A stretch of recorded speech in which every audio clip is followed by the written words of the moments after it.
the today's week 7 of the live session.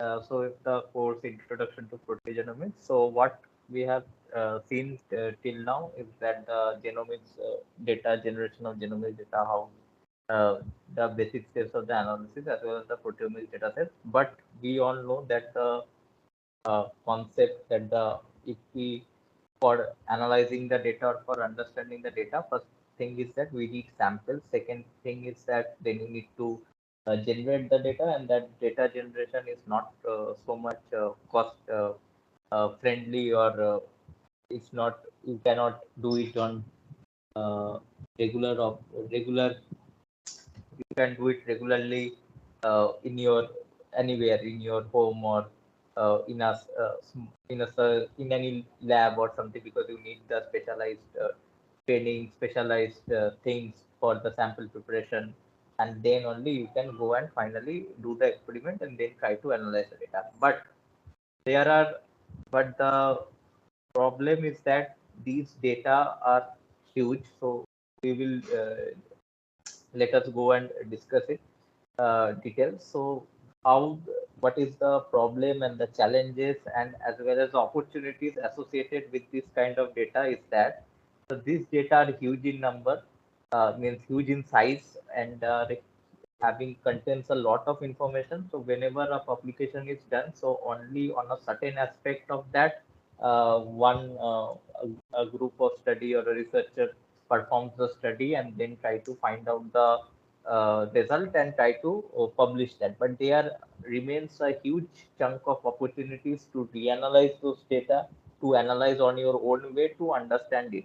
So I brought this slide from the previous week. So fresh ourselves where to understand this pipeline, which that the biomarker discovery is not so easy, that what kind of what one feel or one can understand, that if we have two sets of samples or two different grades of tumors, or two, or the serum of the different patients or the saliva of the different patients, one can biofluids of different patients, so one can just go and try to find out the differences, and but it needs to go through a series of steps. So that's why I brought this into this light. So first of all is that to find out, to the do the sample preparation, to you will find out your raw data, you find out your data processing, you need to be sure of your quality of the data, you need to sure of your analysis, then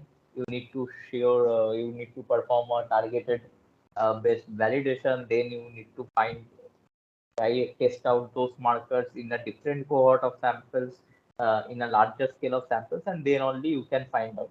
Also, there lies the challenges of the first discovered, as well as when does your how much your data stands true in context of the relevant biology.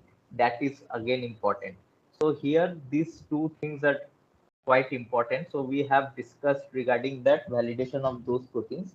So here what we will do is that we will discuss a little bit about how yeah, so previous week I had given that how you can generate the transition list in your transition list for monitoring the peptides in a triple quadruple based instrument, regarding the giving your precursor and the product ion, and then you can find out that exact peptides or exact molecules what you are trying to find out if you are getting or not. So this is one thing. So here we will see. But another thing was the data storage and the accessibility. Now the thing is that this data are comes in the range of your big data. So what, I don't know what you understand in the terms of big data. So big data is something that you can say in simpler terms, that what you cannot handle using simple so that you cannot use using simple tools like calculator. You cannot analyze your data, or using Excel has also a certain kinds of limitation in, if your data set is huge, large, it has also a limited number of rows and columns on which you can operate. But our data, what we generate in your genomics and the proteomics data sets are huge, and it becomes difficult. So here you need to have a very high computational power to perform the analysis. Again, this is a challenge or a hindrance or a bottleneck in this uh, kind of setup, but there are certain tools which we will look into it and discuss at one second. So which we will look and discuss that how to we can move forward. So this is what big data in biology in the is what you can think of is, for example, a phenotype, a person with a particular disease or a healthy or some cardiovascular disease or anything. It can be anything phenotype. Now, if you go to the epigenomics level, so you can so I think we have discussed about the different DNA in the epigenetics, that how you can look at the epigenome genetics of a person using chipset and the methylome DNA methylation based studies and other things. And there have been studies that have reported, for example, that your DNA methylation based studies can help you to grade your cancers in different ways other than the histopathology that is generally followed. The DNA methylation based studies, DNA methylation can also play a role in its aggressiveness or in its a different mode of classification. So here you can see that you have to generate your data from epigenomics. Then comes the genomics, which is NGS. So we had discussed it in detail, like the HiSeq, NextSeq, this Illumina based things, GWAS. So all these things will give a huge amount of data, from which you can analyze your SNPs with which one is taking part in your actual proteome level, which one is affecting. Similarly, in the transcriptomics, you have the microarray based stuff. Then you have the RNA-seq. Then you have now have the technology have emerged up for your single cell RNA-seq. So all this will give you at the spatial level, at resolution at the spatial level, you can understand that how the gene expression is taking place.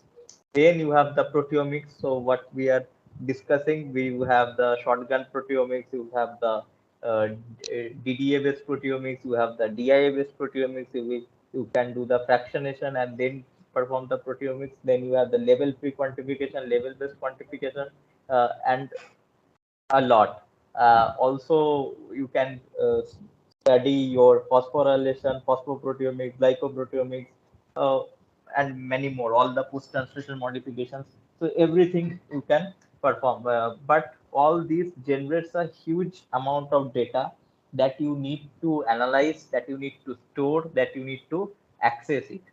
Similarly, is the metabolomics. In the metabolomics, again, you can do mass spectrometry, you can do NMR, you can identify the metabolites, you can validate those, you can try to find out the fragmentation pattern of those metabolites, uh, and huge chunk of data you can generate. So if this comprises all of the persons, the way we are at a healthy level or at any disease level or at any viral infection level, the whatever changes is there, one can capture it. And this is, so now the things are moving in that direction, that where one is looking at the different sequences and trying to integrate the biology and try to find out the biological context to it. But things are now moving in such a direction that all these things to be done on a single person, analyze it, interpret it,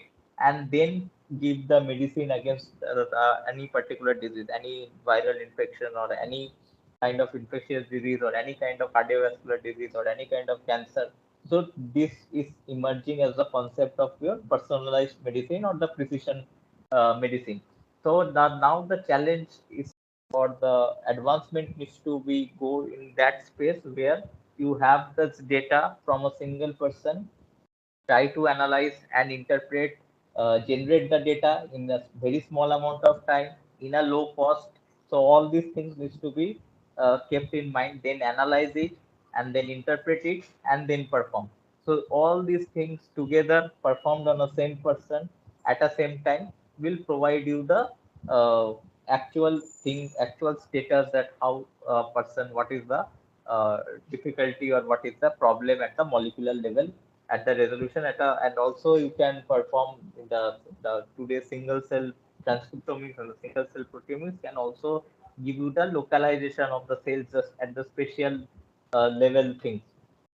So this is what big data comprises of in our biological and omics domain. So now in the big data there comes, whenever you hear the term big data, so what things actually it comprises of? It doesn't comprise only of the data.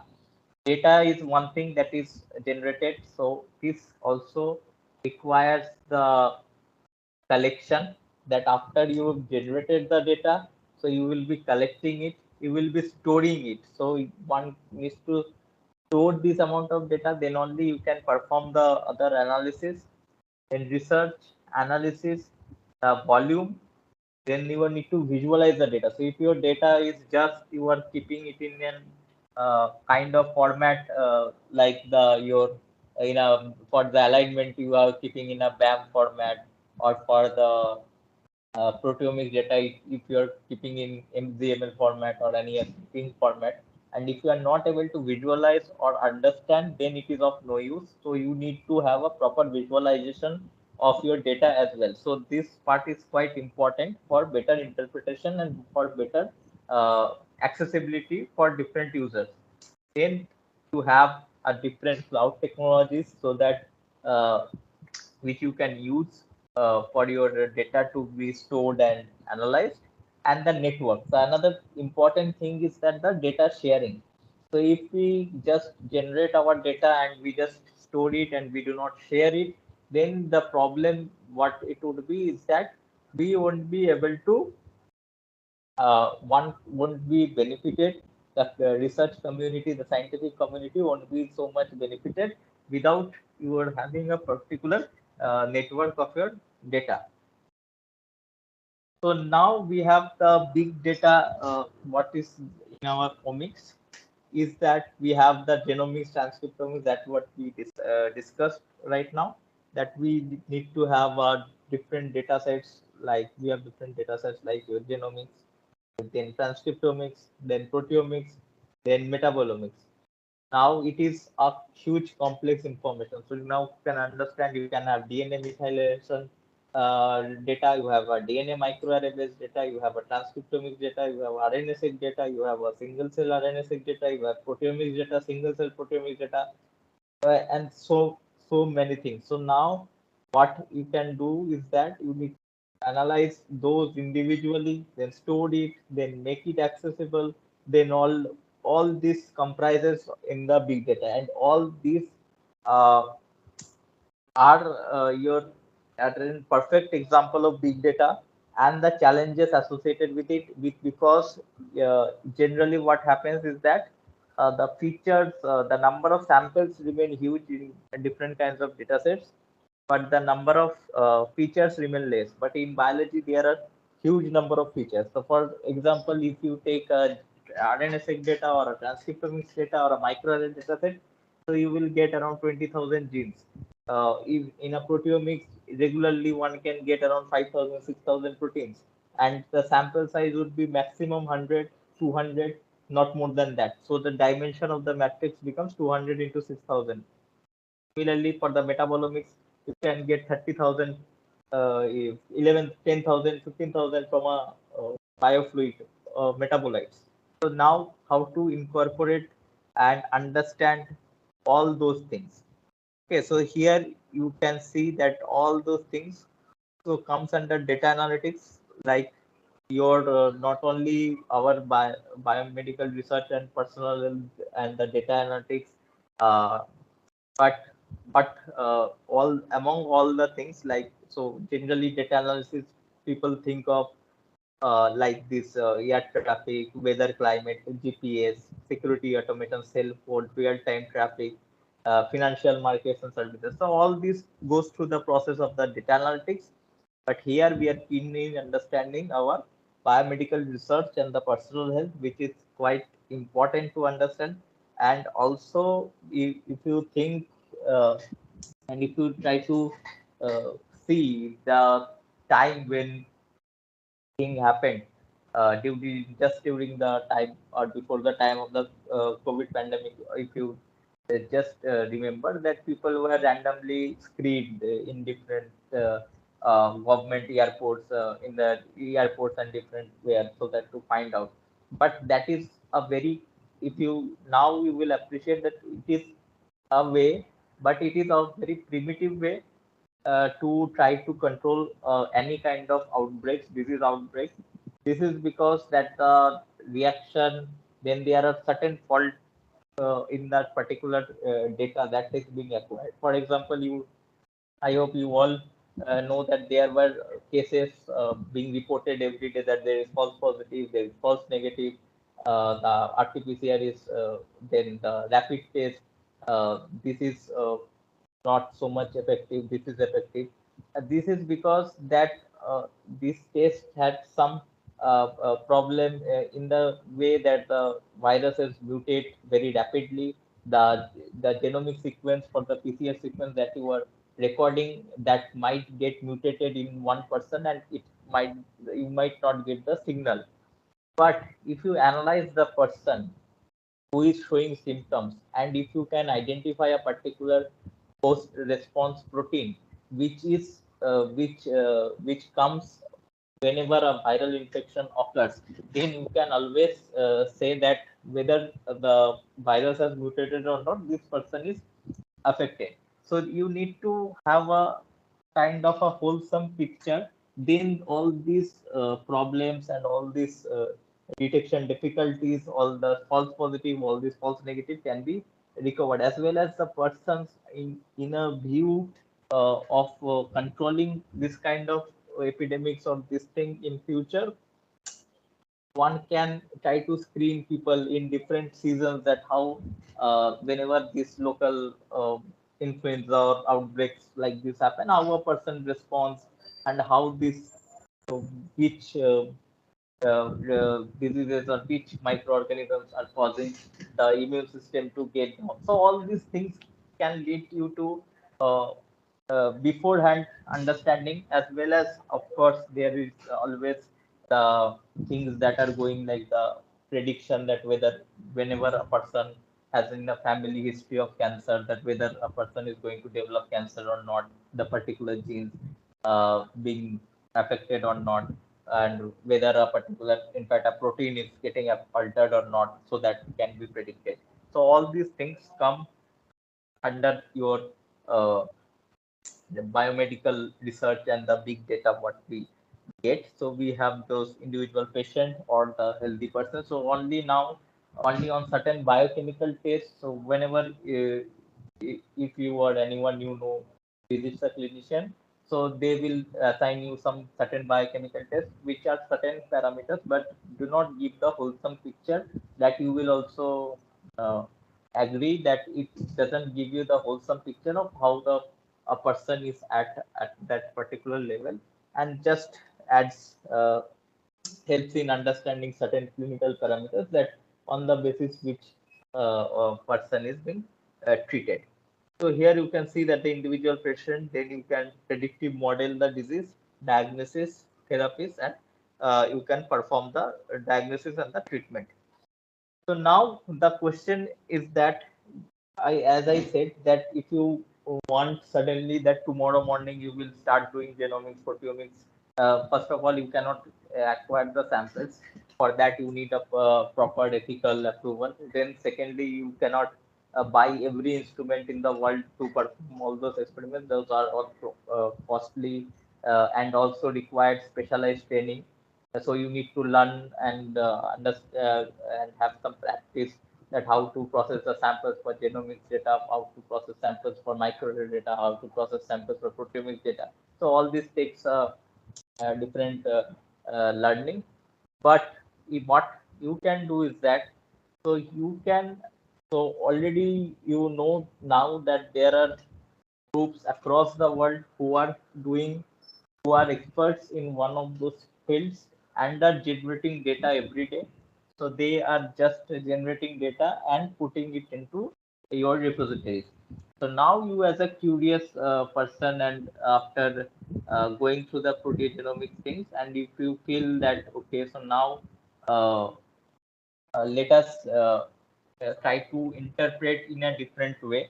For example, if you have got for a particular disease and have found, and you have gone through the different literature on the curious basis, or if you have known about certain disease, uh, then you have read it and found out that a certain female population is getting much more of a particular disease, or a male population is getting much more of a particular disease. Then what you can do is that you can try to find out that and a research group has published on the basis of only control versus disease, then you can try to download those data sets and reanalyze those in a way that okay, so now if you want to find out that the why certain population is getting more, or a age, certain age of the patients is getting much vulnerable to a particular disease, so what are the diseases? So that's why this data sharing becomes very much important.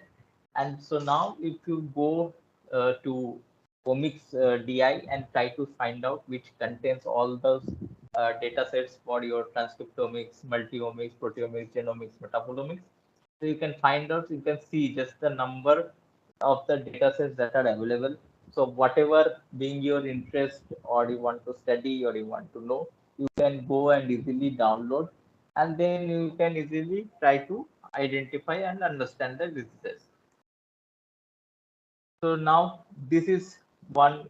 So now you all know, I guess, that NCBI, the first, whenever if you have a genetic, if you have identified genetic makeup of any unknown organism, or an unknown unknown microbial organism or anything, so what you will do is that you will sequence that data and submit to NCBI. So whenever you submit to NCBI, so EBI, European Bioinformatics Institute, NCBI, and your Japan's center, so they all gets your all will be updated within 24 hours. You will get the data seen everywhere, so that one knows that what are the taxonomy organisms and all the repositories are present. Similarly, for the proteomics datasets, so this is your consortium called the Proteome Exchange, where you have to upload your raw data. So whatever files that you are doing, so whenever you have generated a data and go for publishing, so you need to upload your raw files in those in here, so that one, first of all, the reviewers can test it out, and secondly is that most important reason is that your if someone wants to analyze your raw files and try to follow the same way experiment, same analysis, and they should be reproducible. Thirdly, one can try different ways on your data sets and can try to come up with some interesting or some innovative way of analysis and try to find out. So price, acid, then your peptide atlas, they post all these come under proteome exchange. So if you go and find the proteome exchange, so this all ID starts with your PX ID, that is your proteome exchange, and for each data set you will get a unique identifier which you can download or which you can study as well. So now why this omics data sharing is required and how it is maintained. So you have your data, so you need to submit. So whenever you try to go and for publish, so first of all, the reviewers, as well as after you have published, your different users or the different readers of your manuscript, they would definitely would want your data to see your data, try to analyze your data, try to find out, interpret the same way or in a different way. Then you have your so in the public databases, you will do the repositories. So users will reuse your data, and there will be, so this is just a kind of a circle which will go on. So after you have generated your data, so you will put up in the repositories and then you will try to reuse. So there should be policies, there should be systems, there should be sustainable funding that if this amount of data needs to be stored, so this needs to be maintained, right? The server needs to be maintained, all those systems needs to be maintained so that you can easily go and it should be safe, it should be easily accessible to the users and all those. So it should be discovery, ease of access, use of use. So these are all required. Otherwise, it will not be used for the effective data sharing. It won't be possible. So this collaboration and this kind of effectiveness with easily accessibility should be provided. Then only one can go and try to find out. So this kind of things are known as these are important in the omics data sharing. And so here proteome exchange is one kind of uh, thing that is being continuously doing in the case of the proteomics datasets. So where users are generating the data, submitting, as well as reusing other data, and that in generally is being used. So you can find out many manuscripts related to your metadata analysis, integrated metadata analysis, and all. So all is possible because of your data sharing. So now here one another thing is the CP tag.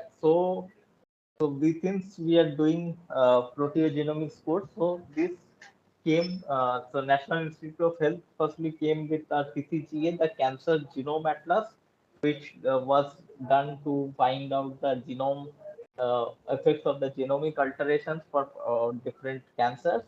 But later on, what happened is that they understood and took the initiative that the proteomics and the genomics to be combined to find out better interpretation of a particular cancer. So they came up with the CPTAN, that is the Clinical Proteogenomic Tumor Analysis Consortium. So here you will get all your TCGA access data for the genomic data sets as well as your proteomics data sets. So if we just go side one by one. So here you have the hospitals. So in these hospitals, so this is the proteogenomic tumor atlas, your tumor characterization pipeline. So how they organize this thing. So why understanding this kind of initiatives are important is that we should the only knowing the technology or only knowing the data types and the data or the analysis is not important, but how to use it for better accessibility, for the better or for a wider users range of users and wider scientific community is quite necessary to understand. So here you can see that you have your tissue uh,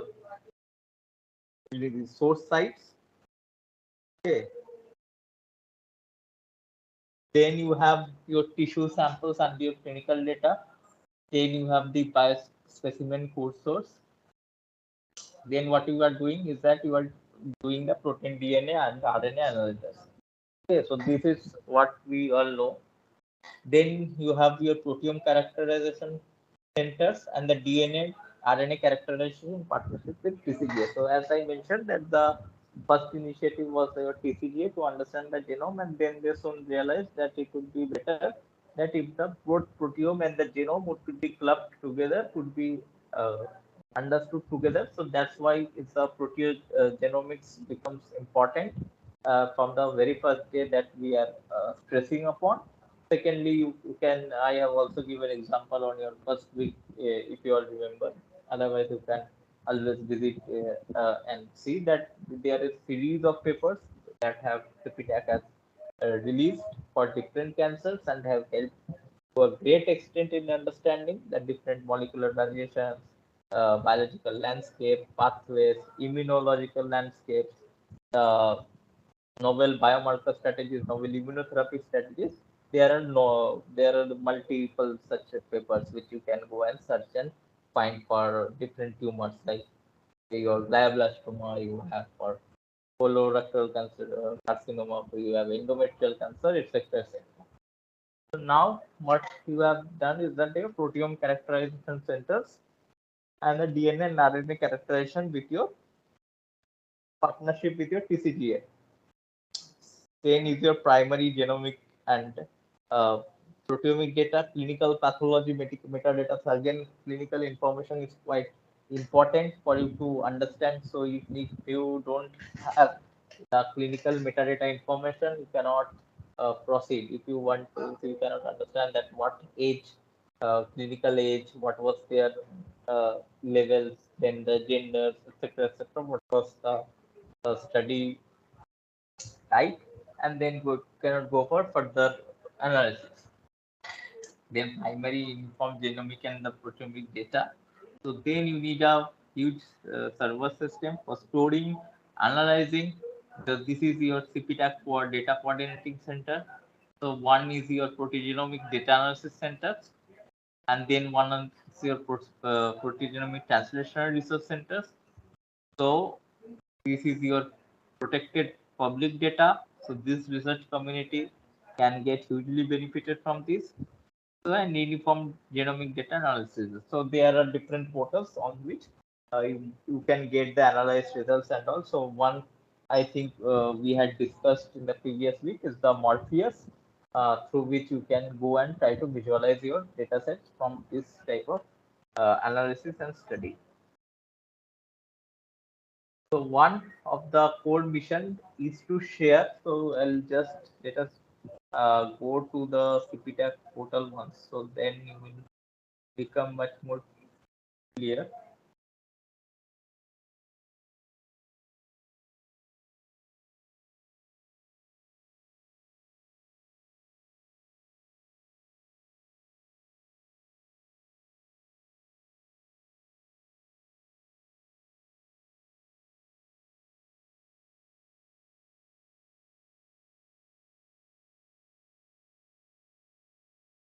Clinical Proteomic Tumor Analysis Consortium. Okay, so just go through it that this is a comprehensive and coordinated effort to accelerate the understanding of the molecular basis of cancer through the application of your robust quantitative proteomic technologies and your workflow. So the overarching goal of CPTAC is to improve our ability to diagnose, treat, and prevent cancer.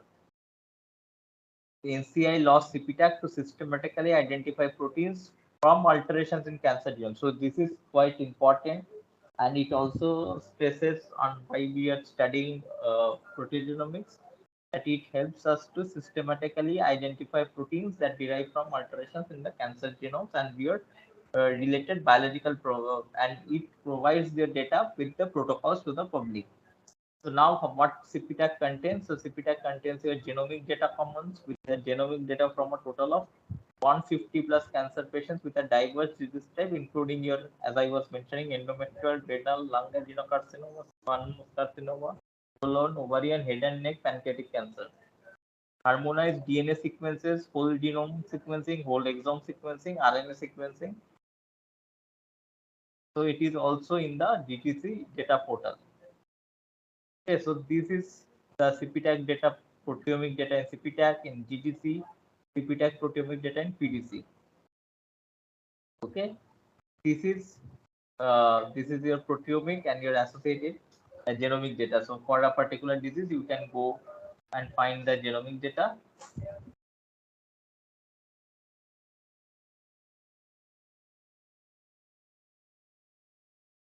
Okay, so you can find it out here. Transcriptomic profiling, file format, and everything, VSF files, controlled. So in the controlled, you need to have, or your education institution needs to have your access to this particular data.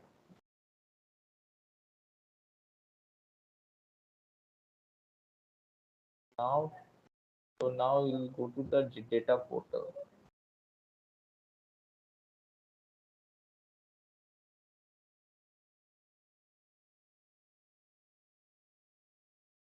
Yeah, so now let us look at the PTAC data portal.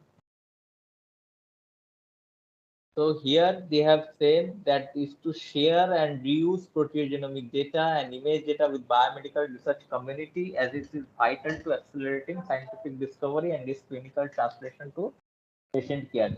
So just think that only knowing and only analyzing in a huge number of patients with different multiple omics datasets is also uh, not enough, because of the number of the samples is limited, and the number of features and the number of races, number of populations across the globe.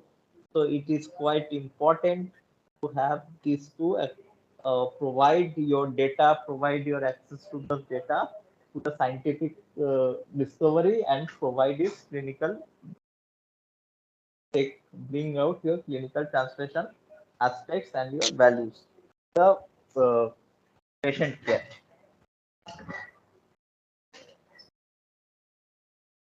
So now proteomic data commons, it's what it represents your NCI's largest public repository of your proteogenomic comprehensive human data sets, essentially your proteogenomic uh, related data files, data sets. So here your genomic data commons, the cancer imaging archive, large archive of medical images and cancer accessible for public. So if someone is very much interested in doing your image based analysis, or your those data sets can also be doing. So these are the three. So this try to remember. So these are the three things. One is your PDC, proteomics data commons, genomic data commons, and the image archive, the PPI, the cancer imaging archive. So these three are being used by CPTech. So now I don't. So if you also don't uh, understand and appreciate, but you will do it. If you generate your own data, then you will find out that it becomes huge problem to store those data sets with every day generating GBs and GBs of data. So it becomes quite important to have those uh, very good, robust storage spaces and the server spaces where you can try to find out, and then you can store and you can try to analyze your data sets. So this is for the data portal. So we will be looking into it in detail now. So let us to the PDB. So this is your proteomics data commons. So let us look into it and try to explore it out.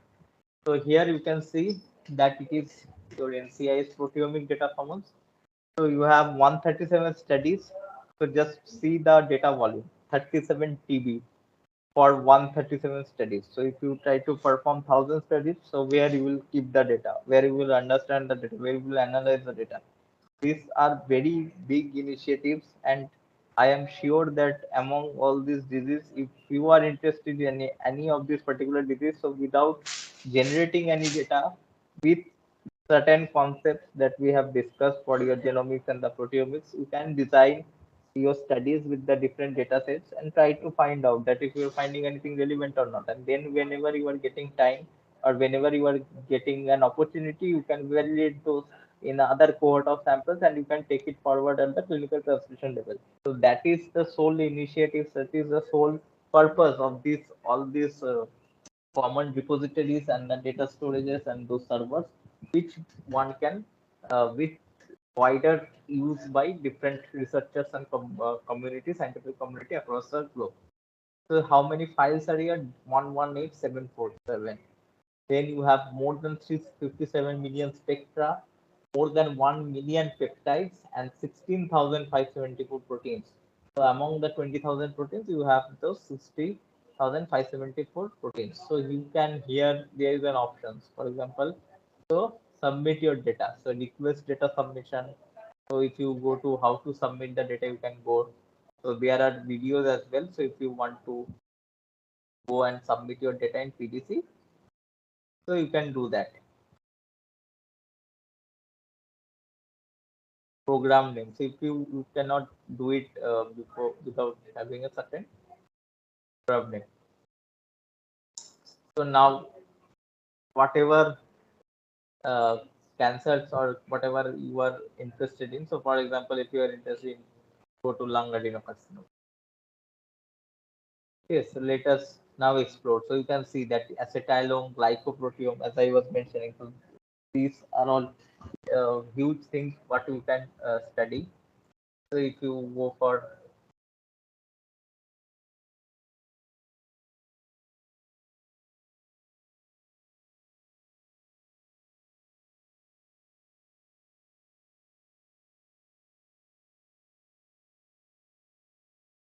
if you have acetylome, glycoproteome, phosphoproteome, proteome, butylatome, and then the disease types, then the experiment types. Okay,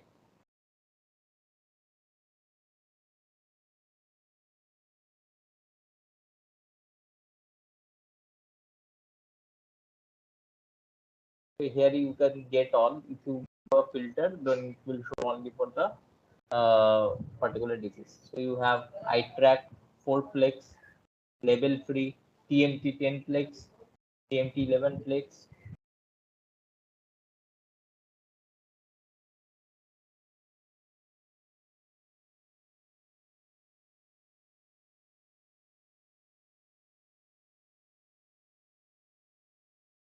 Okay, so if you go into this, okay, so study name, experimental strategies, TMT 11-plex, analytical fraction, disease is your lung adenocarcinoma. So if you are very much interested to understand uh, lung adenocarcinoma, so what you will do? So you have 101 cases. So what is your first? You will go for anything as you go and study for any manuscript. So you will you study the your abstract first. So here description or an abstract that present a deep proteogenomic profiling of 87 lung adenocarcinoma tumors obtained in the United States, integrating whole genome sequencing, transcriptome sequencing, proteomics, and phosphoproteomics by mass spectrometry, and your reverse protein arrays. So now what did they reveal? Somatic genome signature analysis reveals three subtypes, including a transition high subtype enriched with never smokers, a transversion high subtype enriched with current smokers. So they have done your, so you can see how comprehensive they've done for your smokers, non-smokers. So from this study, you can try to find out. So it has happened in the United States. What is the case with, for example, in India? But the smoke, the agent is different, is it having a different effect? One can go and try to find out. Enriched with former smokers, TP53 alteration, genome-wide structural alteration. So they have showed that within tumor correlations of RNA and protein expression associated with tumor purity, grade, immune cell profiles, and expression subtypes. So just I'm emphasizing on this for you on this because to help you to get an idea that how important and what are the important things that you can know from all these things. So they have detected and independently validated your RNA and protein expression signatures, predicting your patient survival among co-measured genes. More genes than RNAs were associated with patient survival. So integrative analysis characters three expression subtypes with your divergent mutations, proteomic regulatory networks, and therapeutic vulnerabilities. Now you can see that your raw mass spectra is 360, so that is a proprietary, so that you cannot get access to it. So you have processed mass spectra, peptide spectral matches, and those you can get. So other data, supplementary data, and this is the study. So in the 2022, it has been published. Then the protocol, isobaric levels, digestion, smart trypsin.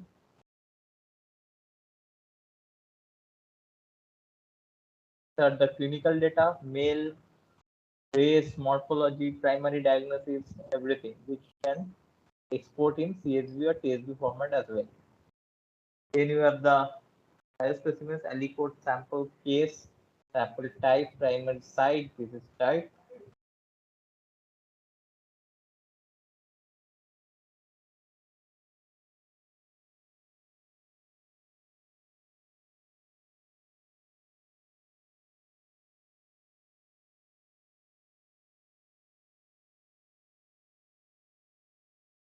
Okay, so the data dictionary.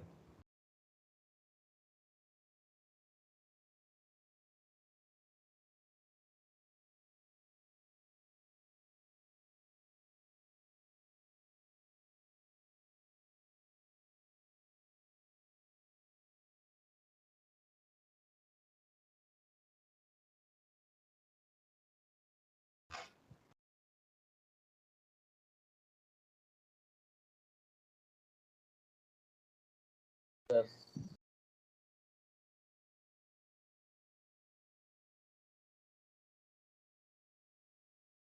So you can see related.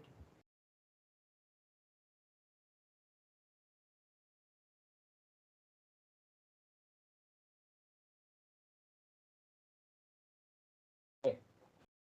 This will give you all those particular uh, dataset information. So you can get that how many diseases are there, how many diseases are there, how many are used, how many are frequently encountered, how many data sets are there. So if you go for Broad Institute, Medulloblastoma Proteome,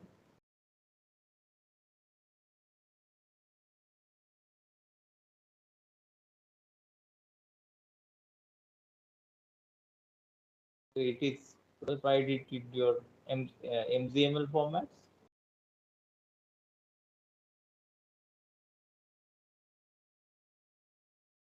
You can do that in this way.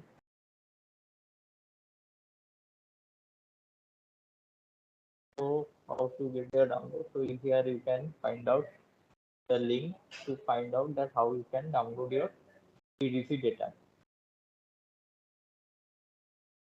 This page allows the users to programmatically download or organize the files into a folder structure. The Python and the shell scripts available from this page will provide you a convenient way to download and organize the files into a predefined structure. The export file manifest will contain a download on separate along with other metadata. So you can download here. So here they have given everything and how can you download. Okay.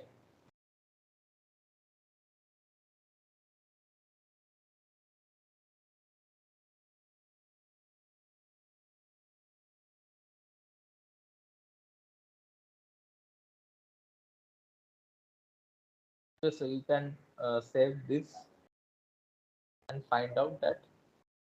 So you have may have download managers as well. Okay, so this will also help you to download your datasets without using those scripts.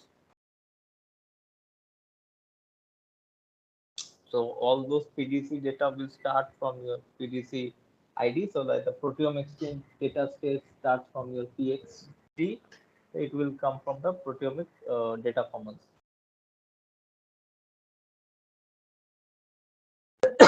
Sorry.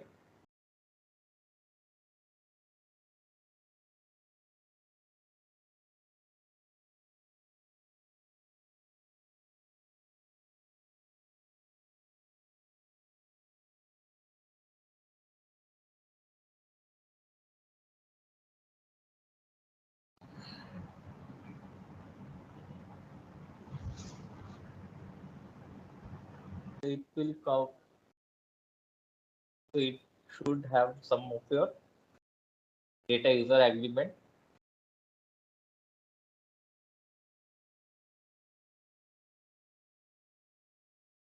Okay, so here also you can try to find out here.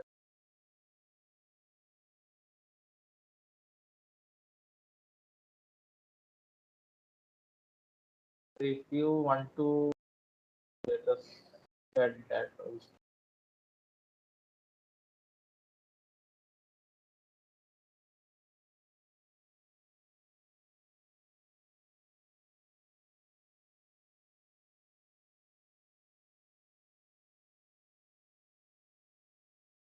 Okay, so here also you can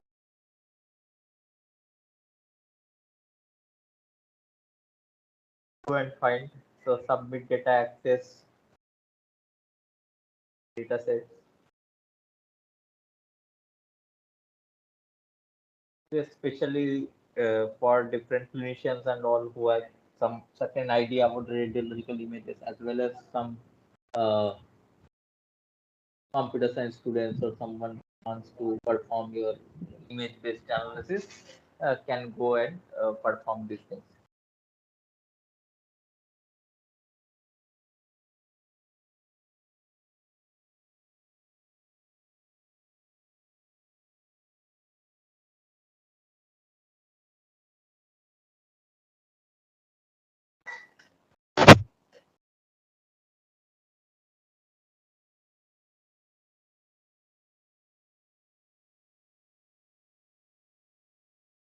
Yes, so you can use, can go through this tutorial and see.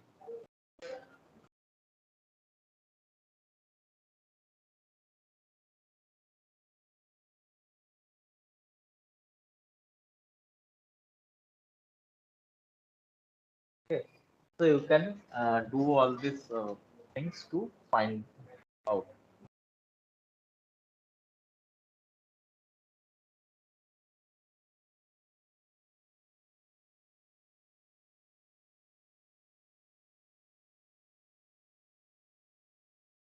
This is what I told you just now. So you can find out how many bits are there, how many proteins are there, and you can perform. So one thing, just if you the data commons.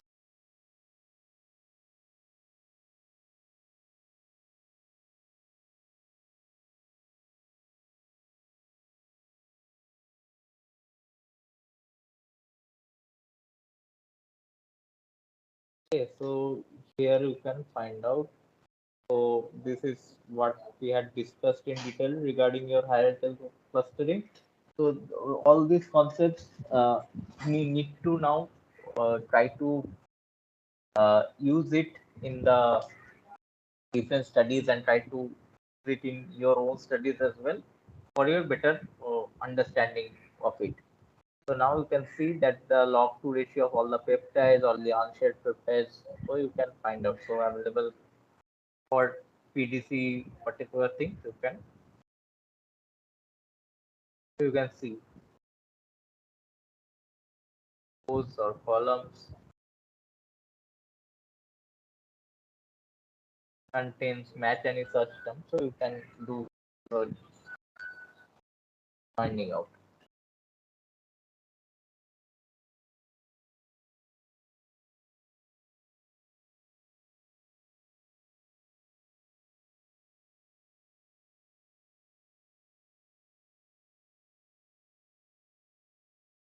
Now another is your cancer research data commons.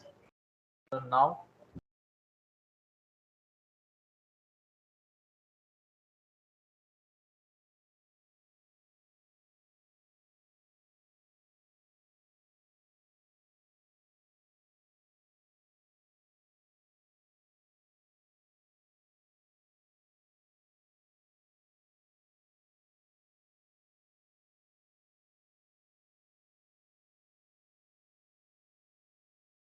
so now here you can see this is your uh, about.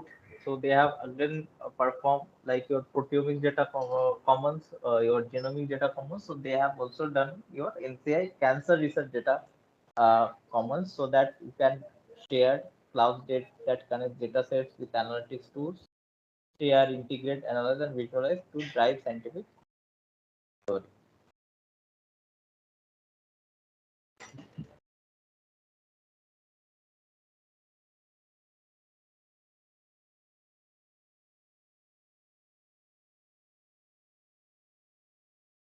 So here what you can see that, so this as you can see that it is being uh, shared out in different repositories like the TCGA, then the CP tag, and all those commons. So here National Cancer Data Ecosystem, this provides you access to your data type specific repositories, both genomic, proteomic, comparative oncology, imaging, and others. And then you will have your TCGA and its counterpart. So here you can find out everything in a common place.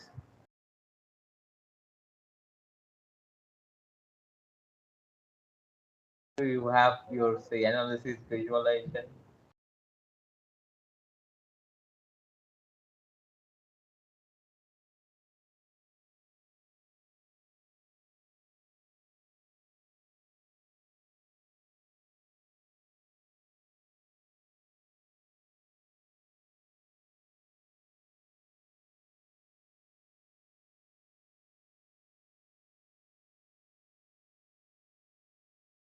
So GDS for guidance level, file format for submitting a genomic data. So you just go through it and you can find out. So for example, SNP arrays, you can find out this DNA sequence data, targeted sequencing, whole exome sequencing, RNA-seq data.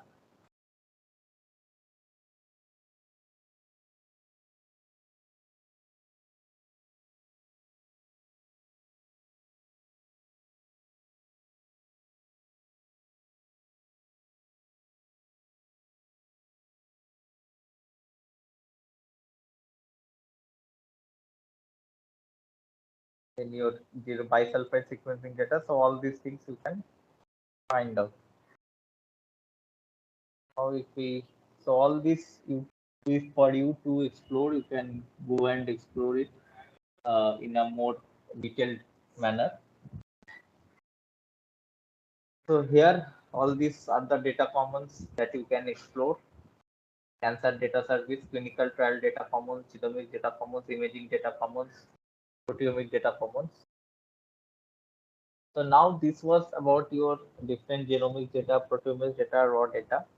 So now if we go and for the libraries. So now I hope that you all are familiar with the term. So there are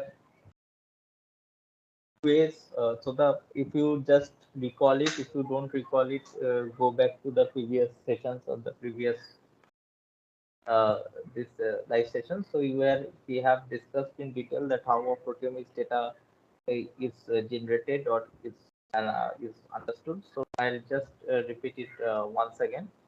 So for example, whenever you are doing your in this bottom-up experiment setup, so you are digesting your proteins and your peptides are getting generated. Then you are generating the ions, and then you are trying to fractionate those ions.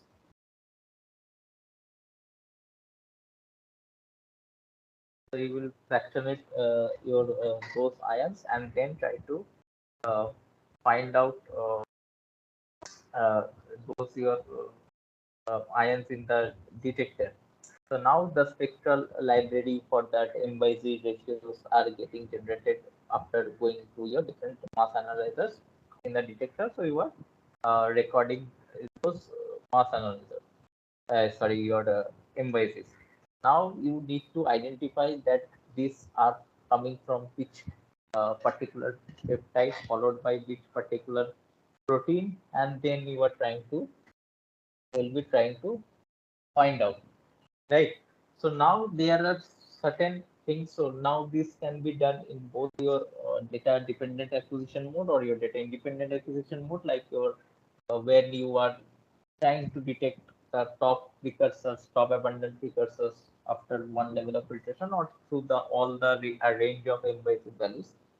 So there are all different libraries that you need to understand that for your particular peptide, what is the theoretical spectral library and what is your experimental spectral library, and then only you can try to find out and identify your particular peptides, your particular through which you can match your spectra, as well as whenever we were telling that okay, so now we need to find out that the peptides that we are getting need to be validated in a, for example, in a SRM setup or a triple quadruple setup. So now which peptides, if you are doing the experiment for the first time, so you don't know which peptides are your proteolytic peptides and will come in your experimental setup. So for these, there are different atlas which have generated and given the need and try to find out. You can find out your different uh, libraries for those. So for example, SWAT atlas is one of those.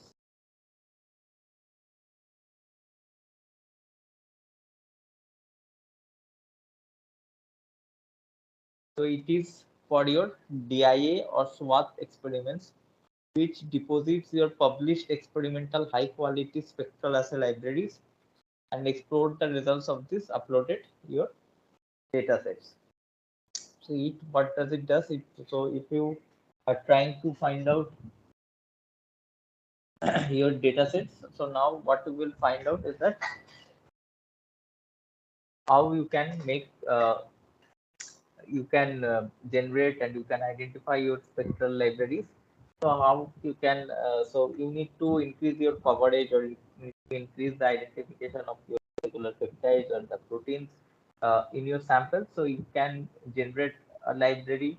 So if you are doing it for the first time or you don't have idea, so you can always download from the repositories all the libraries that have been generated, because with the library only your experimental spectra will get matched and then your peptides and the proteins will identify. This is one thing. So for example, you can want to download your library. So see, this is an human pan human library of 12,400. So now, for example, you are working on your different data sets like your for instance cancer or certain disease. So now if you want to identify that which are different, so you need to generate or identify your maximum number of proteins. So now if you have the library downloaded, then from those library you can try to pick up those proteins or the peptides from your samples that you are doing. So this is a repository quantify 10,000 human proteins by SWAT-MS. Then if you are working on a yeast and you want to identify after you have, if you, what you have done is that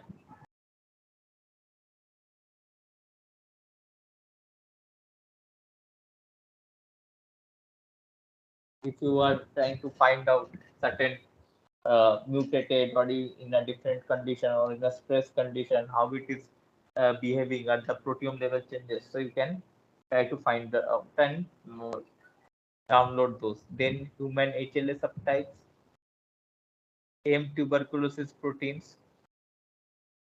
So here if you go,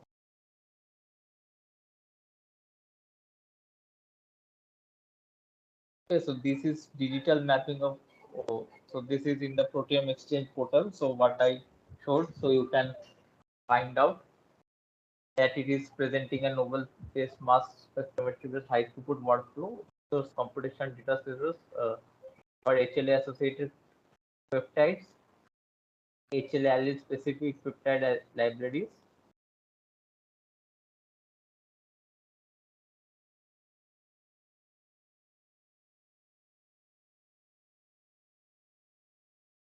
Okay, so in what instrument that have been used.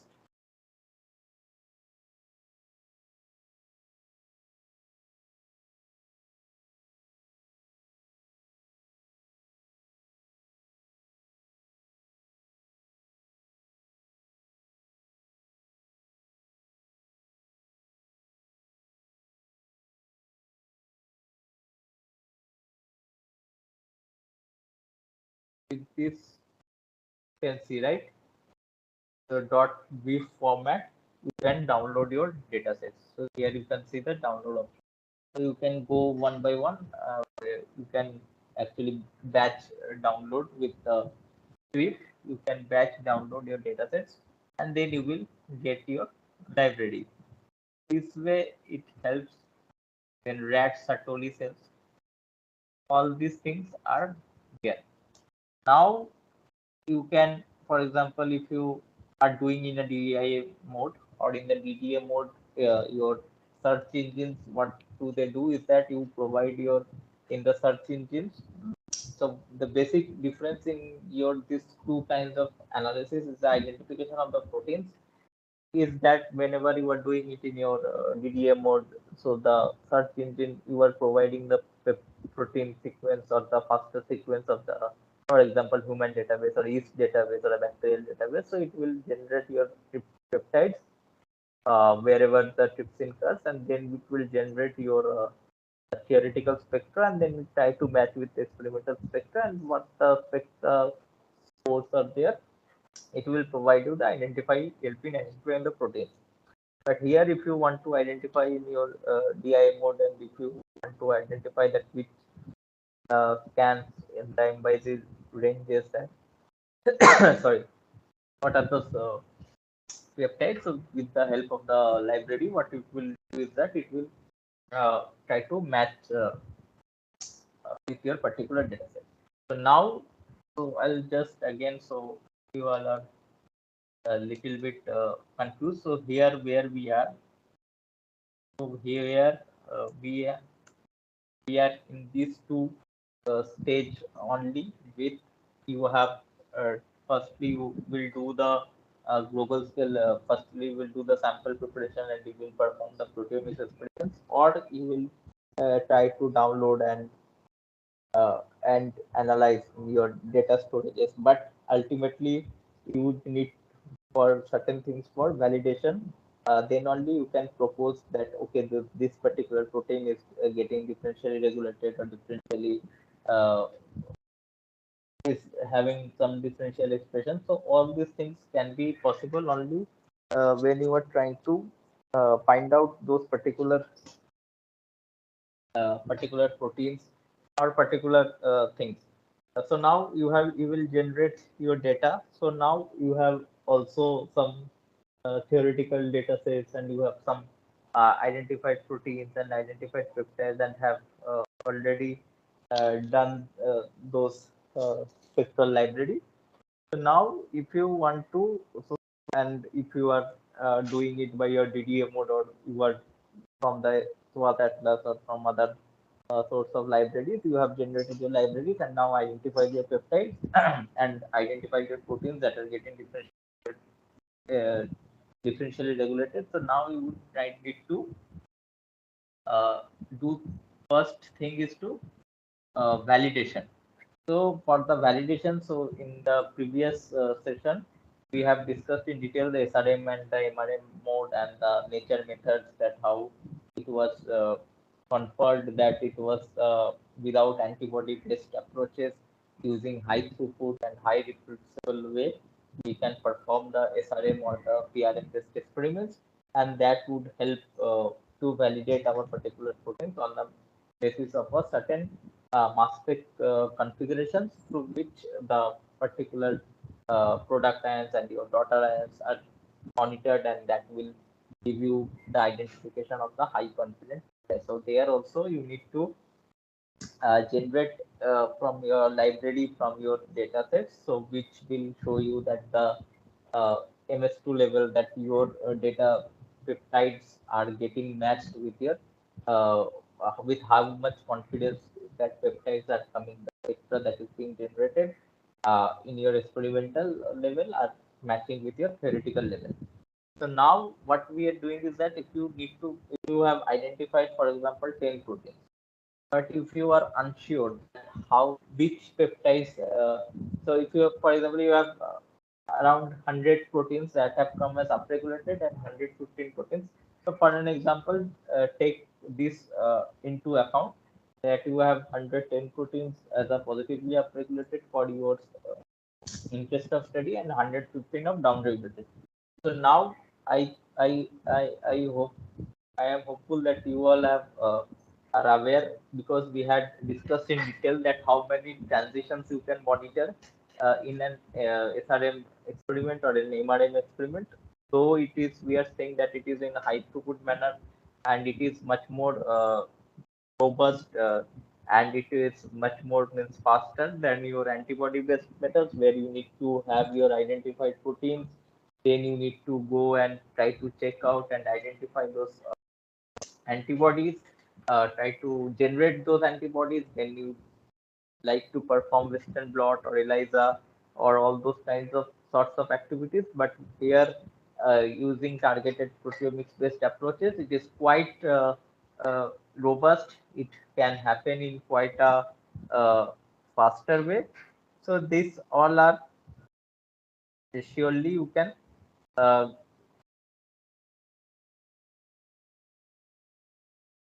you can get an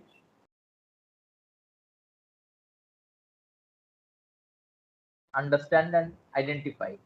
But the problem or the question is that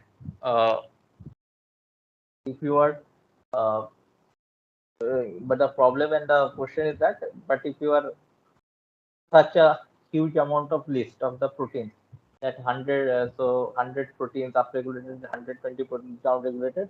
So here also you have certain transition list or the certain limitations that you can monitor at a single run. So that we had discussed in the previous session in detail. So if you are not able to recall it, so you can go and visit the previous recording. So here we had discussed about your dual volume time, the cycles, duty cycles, and all that, how much time and the data points are required. So that's why you cannot go for a beyond a certain amount of transitions, beyond which it uh, your peaks will get overlap and you won't be able to understand that which data sets are good or not. So you cannot validate your peptides. Then we had also discussed that how to prepare your transition list, that how we can generate your transition list using the unique peptides of a particular protein using a background proteome database. So that can be of human, that can be of yeast, that can be of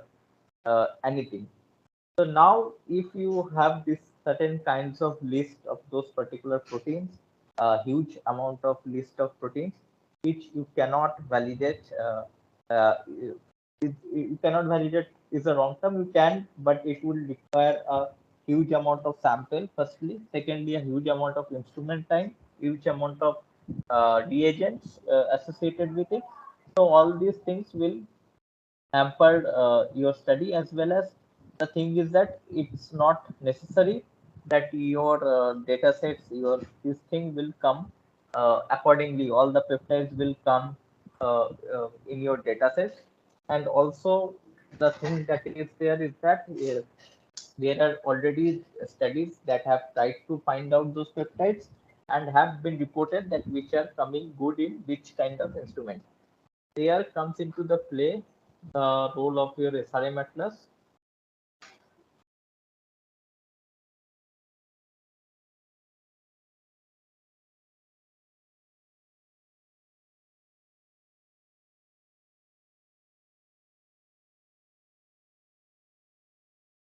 So here you can go and find out SRMS. So what you will do, for example, you want to make a transition of those 100 proteins, you need to find out that which proteins are your getting upregulated, and you want to validate this. So what you can do is that you can go to this SRM atlas build. So you can see tuberculosis, mouse, yeast, and human. So you can go for competitive. Now, for example, let us go into Uniprot.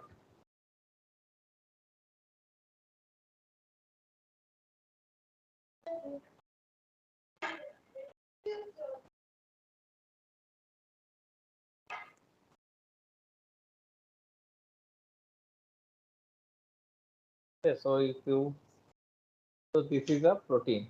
For example, amyloid beta precursor. So you are getting that you want to validate it now. What you will do is that you will that protein accession here. Also, you can upload your list of the proteins, peptide sequence, everything. So number of peptides you want to find 8.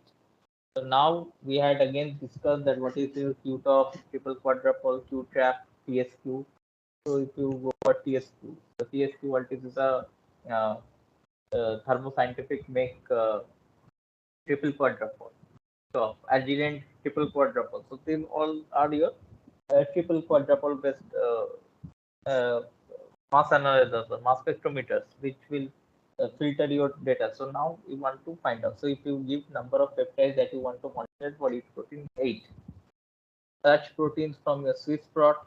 So if you want to give duplicate peptides, so we want unique peptides, right? So we have already discussed that why we want unique peptides, and we want to make a transition list of unique peptides only.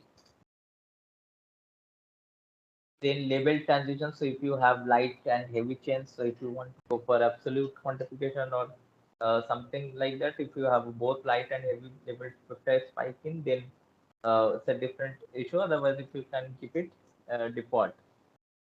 The allowed ion type. So if you give just Y ions and peptide modifications, so you can check all or uncheck all basis on the basis of your particular experiments.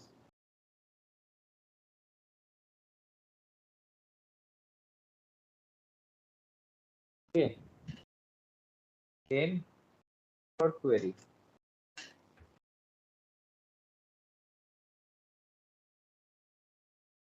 Yes, so this gives you an overall that how many peptides you are getting the sequence. So you can see that what are the transitions that is identified, the source, your Q top. This is your amino acid peptide sequence. So what on the basis of the trypsinized tryptic peptide, so it will give after R or K. So these are the peptides. So Q top, this is your transitions. Q1 is your precursor. Q3 is your product or the daughter ions. So ion is your Y16. Q3 charge is +2.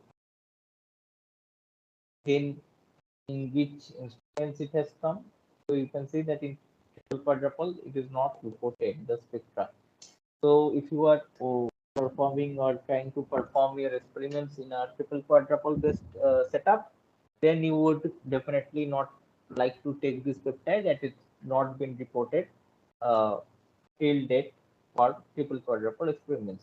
So then if you for this peptide, so you can see this peptide is reported for triple quadruple. So you can take this forward. So all these mass analyzers and everything also plays a role in your understanding. So if you are confused that which peptides to take forward, so you can definitely try to take the help of your SRM Atlas in a way that you can know that what peptides are coming. So this gives you, if you go to the column descriptions, so this is a good way you can understand that which column means. For example, this protein, it means that it is your protein name or your accession, then your external links, then preceding amino acid, following towards C terminus amino acids. So this is your final suitability scores, the greater of ESS and PSS scores. Okay, and by PABST wettings. Source, literature source were published, nanogram per ml. So these are different. Then your mass to charge ratio of Q1, precursor peptide ion, charge on Q1 precursor peptide ion, charge on Q3 fragment ion, ion series designation for fragment ion, BBST transition lab, relative intensity of peak in your CID spectrum. So again, we had discussed in the third or fourth week regarding your CID, HCD, ETT types of dissociation in the mass analyzers before the ionization. Sequence specific retention time. So this gives you the hydrophobicity measured for each peptide. Okay, so this requires your uh, hydrophobicity measure that uh, because we were trying to read it out or dilute out in using a reverse phase liquid chromatography. So this is quite of a useful thing. Then peptide on the specified LCMS system. So all the instruments will have your different retention times and it would vary. Then number of proteins in target proteome to which peptide maps. Then so QTOF is your consensus spectrum from Agilent 6530 QTOF instruments. QTOF at various collision energies. QTRAP from SkyX. QTRAP, triple quadruple from Agilent triple quadruple. then from ion trap instruments, from Magellanic, and then IX Q trap 5500 showing in ion intensity over time. So all these things you can so now you are clear about your what you are looking at, what are important. So adjusted this scores, these are sorted on this basis of the score. So more the score, the more the chance that it will come as a good data, as a good indicator in your sample for your verification or validation of that particular protein to be upregulated or downregulated or significantly potentially regulated. So this is how you can generate, you can try to find out. So whatever previous week we had seen that how you can prepare the transition list. So this is how SRM Atlas can help you to build up those particular transition list here. In will guide you for validation for a particular protein through here. So anyone has any questions till now?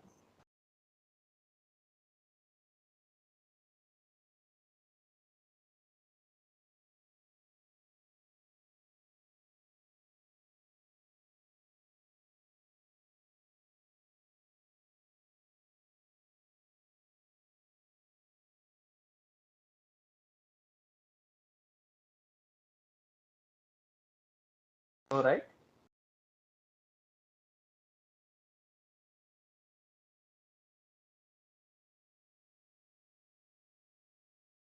Okay, so we will start now again. So this, so now we have looked at the data storage and the accessibilities with different data portals, data commons for the cancer research data commons, genomic data commons, proteomic data commons, in the Proteome Exchange Consortium. Genomics, we had already discussed about SRA sequence grid archive or your NCBI SRA sequence grid archive or your different kinds of instruments and the different kinds of geo. Also, we had discussed about omic DI. We had discussed about gene expression omnibus, all those things. So now again, so once we are done, so now the another important thing is to have a biological interpretation or to look into in the biological context that how a particular data set, what we are finding or the proteins that we're getting, that how relevant is that in the terms of the biological context or the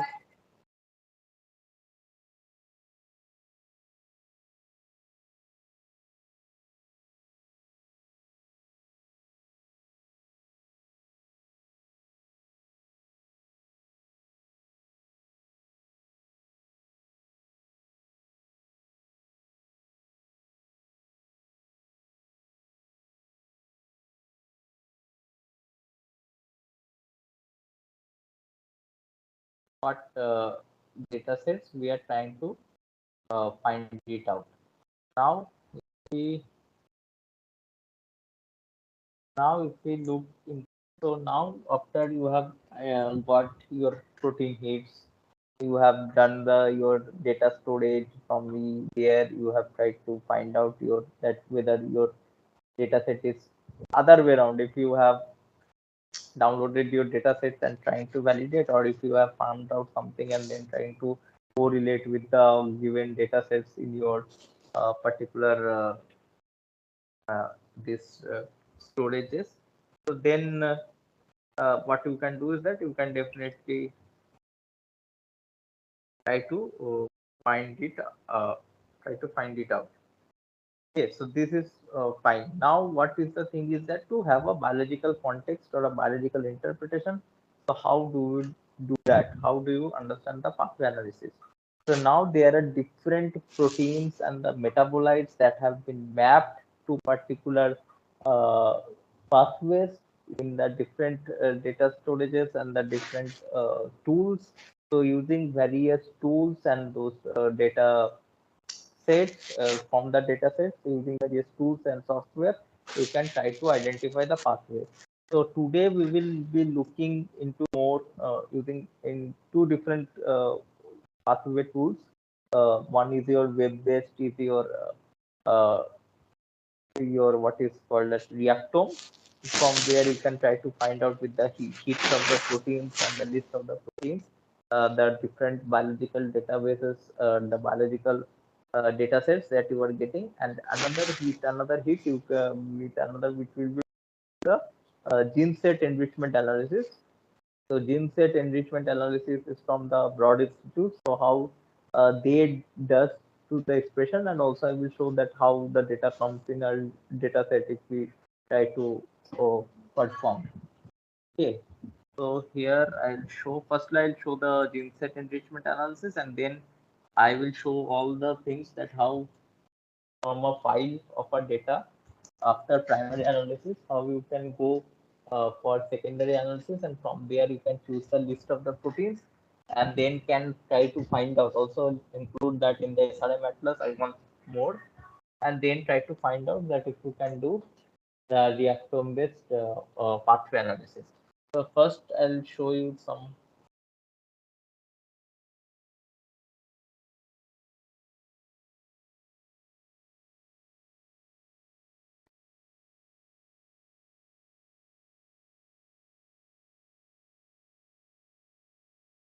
Okay, so this is the GSEA, gene set enrichment analysis. So here you need to download this for your data sets to get. So what you can do is that you can download. Okay, and then the MC, so it you require a database which is includes your, here it includes your molecular signature database. So from the molecular signature databases, which has some hallmark cancer cells, curated diseases, and all, so it will perform. So it will use, you can use RNA-seq datasets as well as, uh, and for single sample analysis, you have SSGSA and the gene platforms. Okay, so you need to register to download the GSA software. So if you want are interested to explore it, so you can register and then you can uh, try to install. Now, so you need to have a molecule. So that's what I said, that it contains your collections like the molecular signal, like the hallmark gene sets. So hallmark gene sets have contains 50 gene sets. Okay, so these are the hallmarks. One is your adipogenesis, allograft rejection, antigen response, angiogenesis, apical junction, apoptosis, bile acid, cholesterol homeostasis, coagulation, complement, DNA repair, EPF targets, epithelial, EMT transitions, estrogen response, then your G2M checkpoint, glycolysis. So all these are the hallmark pathways that are well known, that are playing a role in your cancer, like your hedgehog signaling, glycolysis, heme metabolism, hypoxia, IL-2 stat signaling, JAK stat signaling, MYC targets, not signaling, oxidative phosphorylation, and all those things, which are known to play a role in your cancer. So now how you can use it? So if you are trying to treat some cells with certain kinds of uh, drug treatment, and you are trying to find out that whether this hallmark, this signaling are coming or not, or use, and trying to find out that which particular pathways are looking for your aggressiveness, or are responsible for your aggressiveness behavior. So you can try to find it out. So this is one kind of databases. So this you will require if you, after you download your GACS software. So and your data set have the data files. Then you will need to identify. You will need to download these databases through which your IDs or the data sets will get mapped. So now we are at, from your uh, stages of your ions to data generation. So now we are looking at the pathways. Then you have the C1 positional gene sets, then C2 curated gene sets. So you can see. right? So there are different from the reactome. So we will do some reactome. So all these things are also collected here. So if you want to use, if you download all this and try to find out that where your things are matching. So if it is not your cancer and other kinds of diseases, then you can go for this. Then canonical pathways, pathways is canonical of biological processes, cake subset, cake and regulatory gene sets, computational gene sets, ontology, gene sets. Then immunogenic signature. So if you have to find out that how immunogenic profiles or immunogenic pathways are there, so you can definitely try to find out. So all these things and all the gene sets also you can download. So how you will download? You can go and click here for the gene symbols and it will get downloaded. So you need to log in and then try to find out. So now how it looks in your real data, if I just show you after you have performed uh, your data. So to the GSA, so for example, this proteome exchange ID PXD 014852. So if you have so just an example that how you will uh, try to find out that from a proteome exchange data, if you download your data, then you will have, for example, you are using cake and hallmark. So hallmark, for example, if you want to use your hallmark engine set symbol, that database of the MSigDB and your cake datasets and the cake GMP. So what you will try to do is that then you will get this kind of plots, which will show you that which one is enriched and which one is not enriched. So hallmark, mTOR, big targets, mTOR signaling, etc., etc. You will find out that which ones are regulated and so like VEGF signaling pathway, which is upregulated and which one is downregulated. So this will give you the data in a real format, and also you can try to then you can make a understanding that what pathways are playing a role, and also you can get the heat maps with those particular disease with particular data sets that which one is coming as upregulated or downregulated in that particular pathway. So if you go into first, so other databases also you can use according to your choice, but this is how the data looks. So here,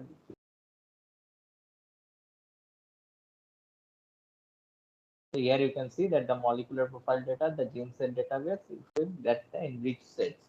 The enriched sets means that of which particular genes that in that particular pathway, if are highly enriched in your data set, then that you will get this kind of data. So this is what your enriched data sets look like for your particular data. Now we will be looking into our, we'll try to do a data set and try to find out the pathways using another web-based software. It's a reactome. What we will do is that first we'll try to find out the hits, that which one we will be choosing for reactome. If we go to the metabo analysis, so I think we have shown, but again today I am showing it step by step with some advanced things like to identify the pathways and understand the pathways from here.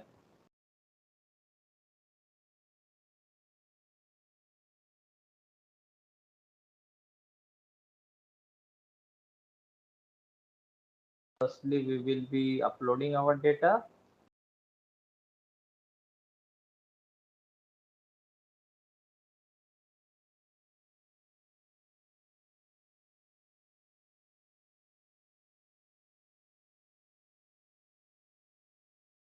Or we are taking the week 7 data set. and submitting to it.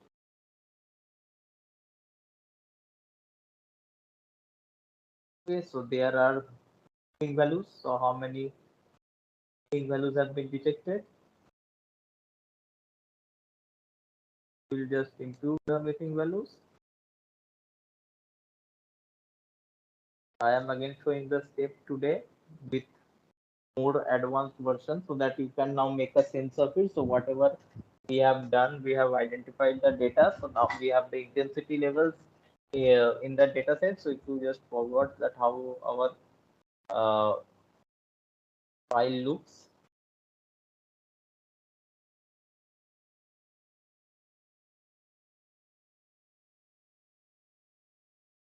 this is how it looks with the normal and the tumor or control of the disease and the protein IDs and the intensity values. So this is how our data format looks.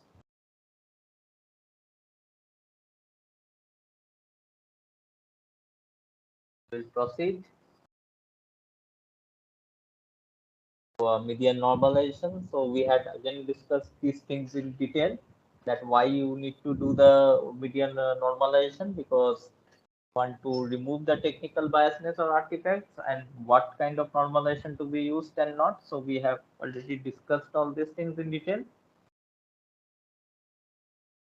And then what you will do is that you will do a features sample view. So it's fairly normalized, you can see. Then you will proceed.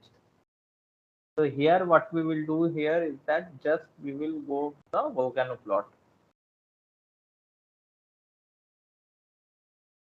So the steps in between to find out the correlations and the outliers and the PCA plot. So we have already discussed. So I'm not skipping those parts.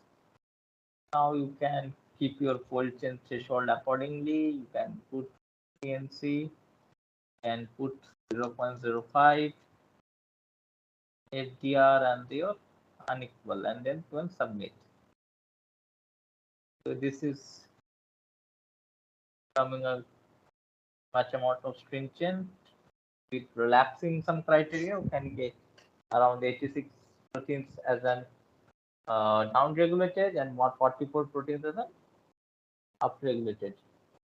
Okay, find out. So now here we are getting this sheet which we can download.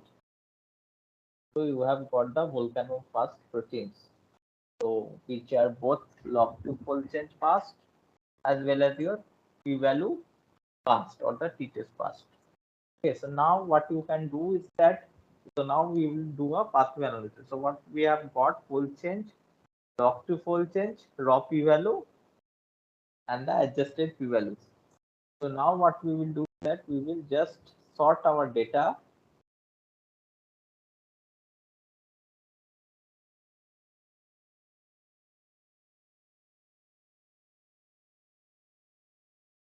The smallest to largest. So why we have done is that we will now try to find out the pathways that are down regulated in our study in the case of the disease. So if we do that, so we have done for taken all the log to full change which one is as negative.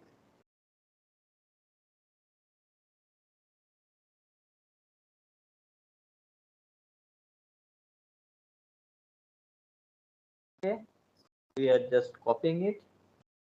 What we will do is that now we will go to Uniprot. Okay, so this is very simple. If you have any data set from anywhere you have download, so all those repositories that we have shown, so you can just go to MetaboAnalyst and perform these steps of already which we have discussed the parameters, what to provide and what to give and why to give. And then what you can do is that you can easily do the steps and try to find out the results. So you have given your IDs. What we will do is that Uniprot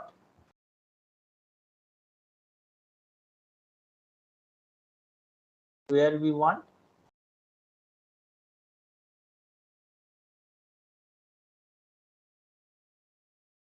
if you want to go to gene name, so it will give you mapping 86 IDs. Why we are doing this? So we are just doing this to find out to have those gene names mapped with our particular data sets. Okay, so you can download here.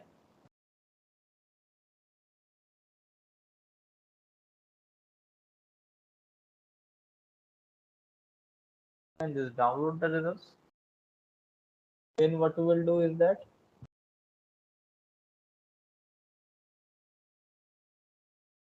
okay, so these are the gene names.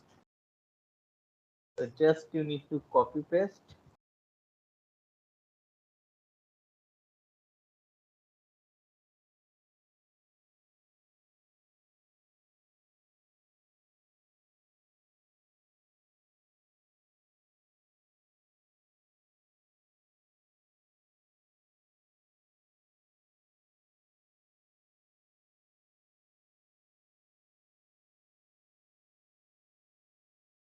Okay, so you will do is that you will paste your data. So you have paste your gene names. So here you can see UniProt accession list, gene name list. Okay, so you can provide.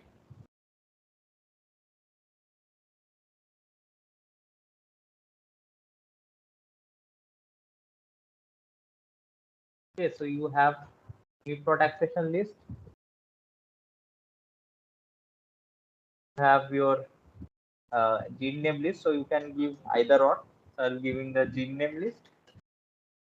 Then NCBI small molecules or all these things you can provide. So I just showed you that how you can go and have converted your UniProt ID into the genes, and then you can put it here. So you will project to human. So since it is of a human data set, so we'll project it to human. Otherwise, no. Okay. And then you can include interactors, that is the immediate interactor, which we will again see that how you can find out the immediate interactors of the particular proteins. So here you can see that you have found out the different kinds of pathways.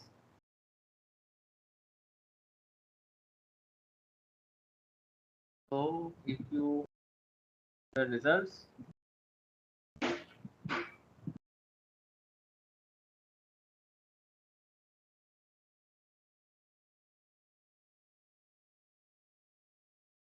so here you can see that it is coming as your platelet degranulation, erythrocytes, response to elevated, where it is doing.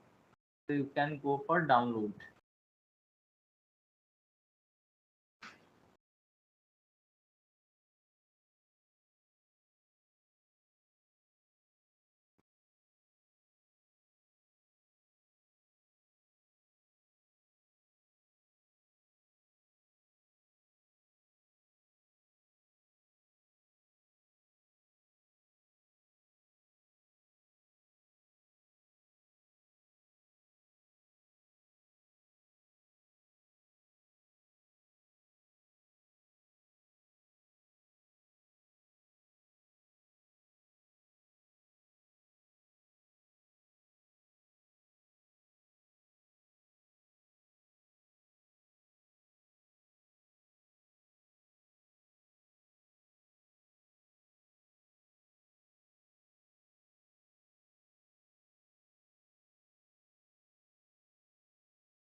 Okay, so now you can see that the report has been downloaded. So what you can see, your pathway analysis report. So it will give you interaction, properties, genome-wide overview, most significant pathways, how many have been found, how many entities you have got, FDR, pathway details, that where it is, so that you can try to correlate. It will give you a full report based thing. Also, you can get the CSV files.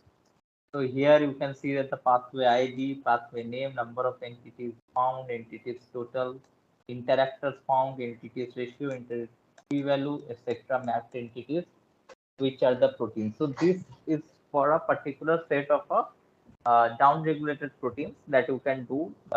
Similarly, for the up-regulated ones, similarly you can combine both your down-regulated ones and your up-regulated ones, and after combining your both regulated ones and your down regulated ones, what you can do is that you can try to find out in your data that how much what are the pathways that are fully on both up regulation, down regulation, or the dysregulated, how much is the different. Similarly, what you can do is that now if you want to find out your primary interactions networks with those particular proteins, so for example, you will go and take this gene list. So there is another tool called your string.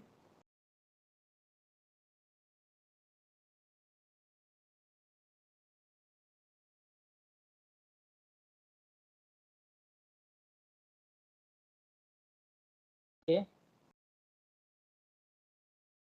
so you can do is that multiple sequences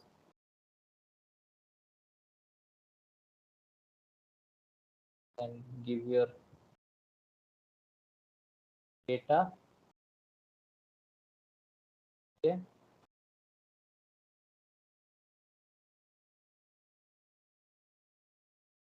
then go for search.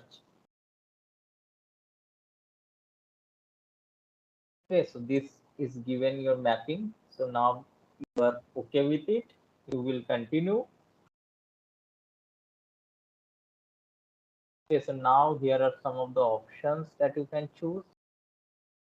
Settings, the unity of full string network, both functional and physical protein interactions or part of a physical subnetwork, evidence or confidence. Okay, so you can do that on the basis of from where you can have medium, high, highest confidence. So on this basis of all this, you will get your primary interactors and the secondary interactors as well. So you can now understand that LAM-A4, LAMC1, so this has a role, and this if you are interlinked with together, this is in highest confidence. So if any dysregulation happening here will be affecting other proteins as well. So this also gives you an idea that how the proteins are interacting. So this only you found out there in the reactome as well, where they have told that it is containing your interactors, include your interactors. So not only LAMP4, LAMC1, if you are giving your data in the LAMP4, so what will happen is that LAMC1 will also come into it, will include in your pathway, and you will finally get your pathways. So this is another tool which you can try to explore to find out your primary interactors for your certain proteins of interest, to get a better overview that how these are regulating or poorly regulating in your particular sets of diseases. Okay, so this is so today we have looked much more in a deeper way in a